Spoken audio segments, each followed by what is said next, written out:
Jangan simpan emas kalau tuan-puan dalam 3 golongan ini. Biasanya golongan ketiga paling ramai orang.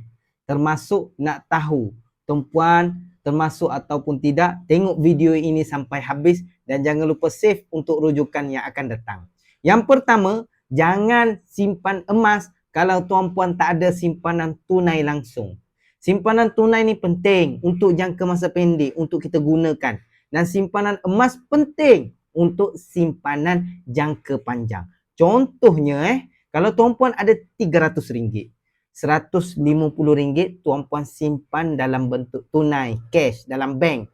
RM150 lagi tuan-puan simpan dalam account gap. Jadi kita ada dua tabungan. Tabungan simpanan dan tabungan simpanan emas. Jadi yang mana simpanan emas ini tuan-puan simpan menabung, boleh simpan sikit-sikit dalam account gap public gold. Bila dah cukup gram emas, tuan-puan keluarkan emas ini, fizikalkan emas yang tuan-puan simpan dalam account gap tadi. Baik, yang kedua, jangan simpan emas kalau tuan-puan mengharapkan keuntungan jangka masa pendek. Beli tahun ini, nak untung dah tahun depan. Ada turun naiknya tuan-puan. Itu perkara biasa. Dan orang ingat simpan emas ini ada keuntungan jangka masa pendek. Simpanan emas ini ada spread, dia panggil susut nilai.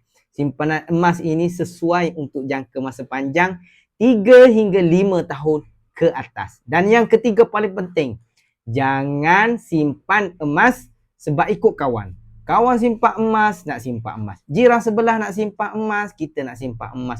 Awek yang dulu nak simpan emas, kita pun nak simpan emas. Tapi kita tak tahu sebab apa kita simpan emas. Apa jadi? End up last kali simpan emas RM100-200, baru 2-3 bulan nak jual semula. Sebab apa?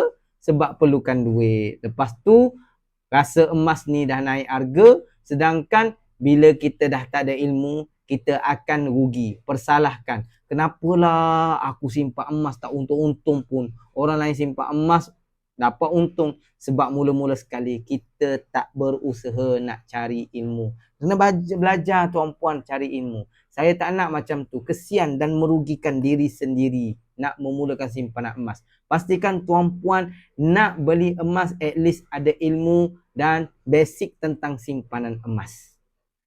Okey, nak belajar ilmu emas dan kewangan, jangan lupa follow saya rapat-rapat. Klik link di bio kalau nak memulakan simpanan emas. Nak lagi, follow saya lagi.